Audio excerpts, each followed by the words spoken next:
My name is Paul Gigliotti, CEO of the California MBA, and welcome to Connect, the podcast that brings the movers, shakers, and true innovators in our industry directly to you. Before we jump in with our guest, I want to do a special shout out to our 2026 President Council sponsors, AmeriHome and Western Alliance Bank, Consolidated Analytics and Loan DNA, CMG Financial, Guild Mortgage, Rocket Mortgage, Wiener, Brodsky, and Kindler, and Funding Shield. You know, without these companies, we would not be able to do what it is that we do. They provide a tremendous amount of support to the California MBA and all the advocacy and legislation that we do. So let's jump in. Today, I'm thrilled to be joined by Tom from Wilco. Tom, thanks so much for joining us today. Yeah, I truly appreciate the opportunity, Paul. Absolutely. We're going to have an awesome discussion. What I'm really interested in talking, we're going to talk about a whole bunch of stuff, but what I'm really interested in talking about is how your company, Wilco, is focused on rethinking how lenders manufacture loans using a production optimization approach that blends the POS, LOS, AI, and business intelligence into a single platform. And that platform is called Charlie, and it's positioned, like I said, as a production optimization platform. So it's kind of taken away from the whole LOS thing, and you're recoining what you are, huh?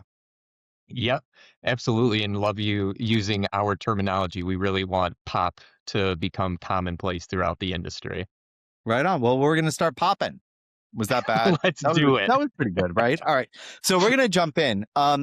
Before we get into the tech, let's set the stage. And I'd love for you to set the stage with us. Who is Wilco? What is the Yeah, problem that the founders are trying to solve for? And what's the core philosophy behind building this type of platform? absolutely. So to start off, Wilco is a team of industry veterans. Our founders, Ty Jenkins, who is our chairman, he founded DocuTech. Yvonne Darius and Larry Huff, who co-founded Optimal Blue together. And then Jeff Benjamin, who was the head of sales over at Ellie Mae for a decent chunk of time, they comprise our board. So when you look at those titans of industry, there is a ton of intelligence and prowess that we get to be exposed to and is helping to lead us on a day in, day out basis. And when we look at how they were successful and take their lessons learned and have applied it to Wilco, we've really looked at a way to think, how can we do origination differently? And that's the real key foundation, because when those guys got together in 2020, and I think during COVID, they might have been getting a little bit stir crazy, but they Right. looked at the industry and just said, wow, this thing is broken. And the cost to originate back then, I think, was $9,000, which was ridiculous. And then as you went throughout, COVID, it got as high as 13,000. And That's depending right. on what you look at, that cost to originate now averages somewhere around $11,000 to $12,000. And that's just way too high. So when they really took a look at the overall origination process, they were looking beyond just, okay, how can we fix a few different things? It's, let's do this right. Let's do this differently. Different. And that's Yeah. where they came up with a few of our core founding concepts, which, as you mentioned, the combination of the point of sale and LOS, which we can drill down into a little bit more in a little bit. But the basic tenet behind it is you have these two critical platforms where information is being gathered and stored, but you get all sorts of data sync issues before. You can get duplicated efforts, or someone does something in one platform and forgets to update in the other. And it just creates a host of downstream problems. The other one stemmed from the traditional paper mortgage process, that when the mortgage process was digitized, you just got paper files that were being passed from person to person in the office. Now that's happening on a computer screen. What if you broke that down into smaller pieces, where instead of someone being responsible, hey, go do these 100 things, You could break it down into smaller discrete pieces, which we refer to them as activities, where instead of having to remember the 100-step process, individuals have to remember one thing at a time. It allows you to put the right information to the right user, so they're doing that thing. Your quality increases because, again, if you only have to do one thing versus 100, it's probably easier to do one thing. And then inherently, you now enable multiple users to be able to work on a loan at the same time because you don't have that paper file that is locking other people out. You can have someone working on assets, another working on credit, various parts throughout the loan. So those are the kind of the founding principles. But again, it stems back to how do we do this differently and how do we do this correctly once and for all? Yeah, it's really interesting when you were talking, my experience has been working in mortgage lending as well as technology. And when I was in mortgage lending, I was an operator in production. Mhm. And what we always fought against was to stop siloing the loan life cycle. Yeah. Like, it doesn't have to be, what the processor does, the underwriter should have an understanding of and know how to do. And it should be a seamless flow. And what the closer does, the underwriter should have an understanding as to what the closer does, and vice versa, the closer for the underwriter. So it's really interesting that your solution is really talking about breaking those silos down and having the workflow be, as you said, seamless. So one of the boldest parts of your story, from my perspective, is when your statement that the POS and the LOS, that divide is broken. So when you talk about bringing that together and unifying speed, clarity, and enhancing the borrower experience, what what happens when that occurs? Like, what is the outcome when you talk about bringing, that divide together of those two major systems that we all rely on? The number one outcome of it is that the borrower becomes a true party to the loan. And when you think about what happens today is the borrower is primarily interacting with the loan officer via the POS, and maybe they'll get a few questions from some internal operations staff, but they're just sitting on kind of the sidelines as everything happens throughout the process. When you integrate the point of sale and LOS and have that borrower working in that same platform as everyone else on the loan, information gets communicated much more rapidly. They can see what's going on in real time. And they now have the flexibility to be more hands on or hands off, depending on the nature of that borrower. Everyone's going to have a little bit of a different appetite. But when you consolidate those two, and you eliminate the issues that happen with data sync issues, where let's say someone does something in LOS and information normally syncs up, but it's that one time, hey, something happened. Every Yeah, time there's a handoff, there's a chance of a point of failure. Something doesn't get to the point of sale, and now there's miscommunication.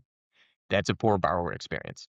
Maybe something gets uploaded into the point of sale and never makes its way into the LOS, and now something happens with disclosures. Speaking from one of my recent experiences a few years back when I bought my condo and kept having issues with the disclosure information not getting populated that I was entering.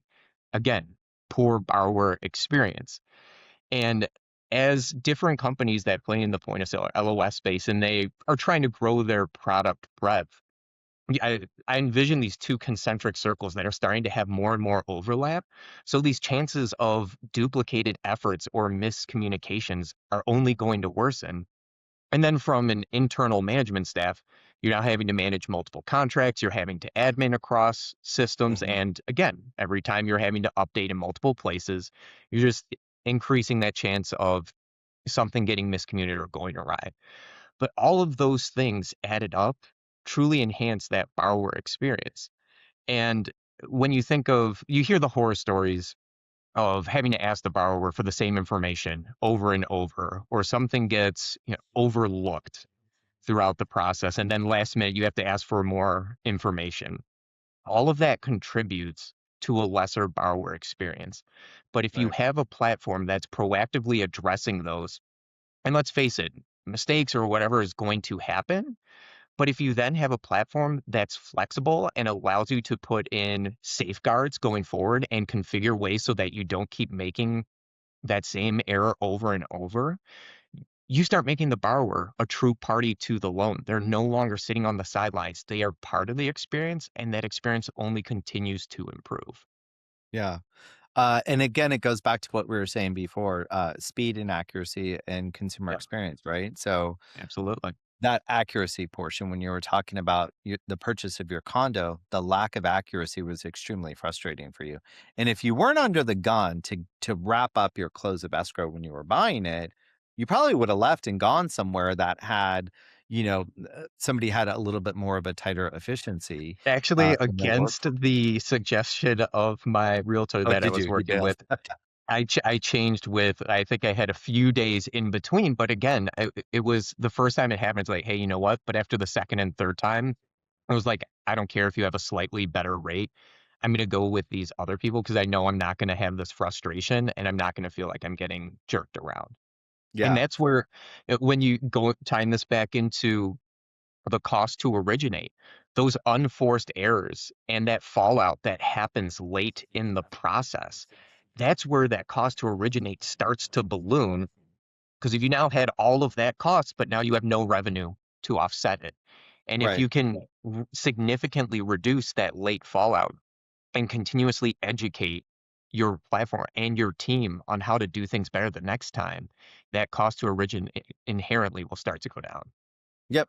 And then you that when you talk about cost to acquire the consumer, you've also provided the consumer with this really streamlined experience. So you're going to Mhm. keep them again, right? That's where a lot of the loss in consumer acquisition comes into play when you look at the math, right? It's not just bringing the consumer Mhm. in, but it's keeping the consumer. And we're Yep. heading for a refi cycle, and so Mhm. that's something that needs to be top of mind.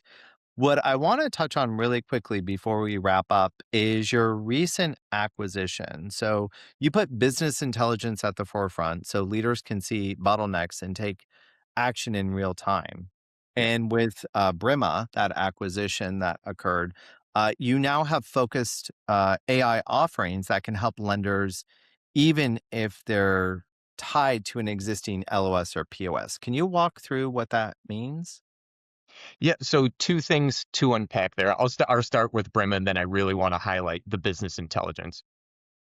So, when we had actually been partnering with Brimma for a while, and their 2 leaders, Mario De Benedetto and Sapri Periasamy, phenomenal industry veterans who are very forward-thinking and were very AI focused. And we were working with one of their products called DocFlow, which some of you've heard of OCR. They were using the AI ICR, which is all about being able to dynamically read documents, Hmm. classify them, extract information, then ultimately populate it to a loan. And we were looking across multiple vendors. And just from interacting with that team and seeing their product and its capabilities and roadmap, it was one of those things like, we got to have this. And knowing that they had some additional AI products in their suite and were forward thinking, we looked at our roadmap and identified it as a way to accelerate. And what's great is that from an overall Wilco product offering, we had Charlie, and it was kind of that all or nothing. Either you're going to make that switch or not. With Brimatech, we may come Right. across a prospect who loves what we have to offer, but they just signed a long contract or they're Mhm. halfway through and there isn't that option. But maybe they have appetite for that doc flow, or we're starting to use the terminology content intelligence because you look at all this information that's passing. How can you leverage AI to streamline the collection and communication inside of a platform about that information? Right. But we now have additional product offerings that can start to benefit them in the short term, get them some of those quick wins and get them to start thinking along those lines so that when it comes time, we've already established more of that relationship. They've got some victories, they've seen some value, and ideally it makes that transition onto Charlie that much easier. So Yeah, it's that's the kind of like nature a of the sprinkle, right? It's kind of like y- a little bit of a sprinkle. A sprinkle of yep, Wilco and Charlie. exactly. Give it just a little bit of our playbook and our mindset with that. And then the Oh, business intelligence part. is one of the other core foundations of when our board got together and looked at how do we do things differently. There was also that mindset of we're looking at data the wrong way. There's other opportunities. And Yvonne Darius had this beautiful vision of a platform that is self-diagnosing itself, that can tell you when bottlenecks start to arise, when work is starting to back up, using statistics to set proper expectations for your process.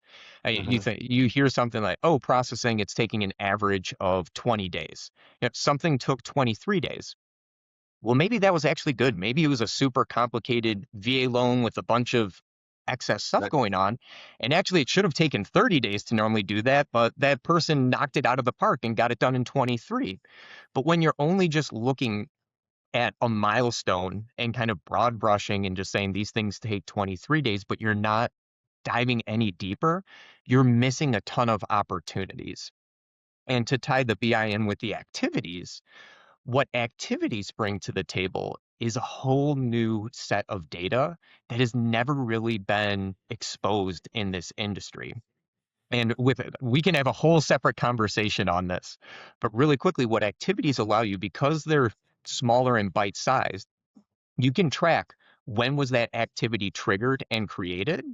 When Hmm. did someone actually get in to do that work? And when did they complete that work? What that now allows you to do is you can see how long did that item wait before someone picked it up.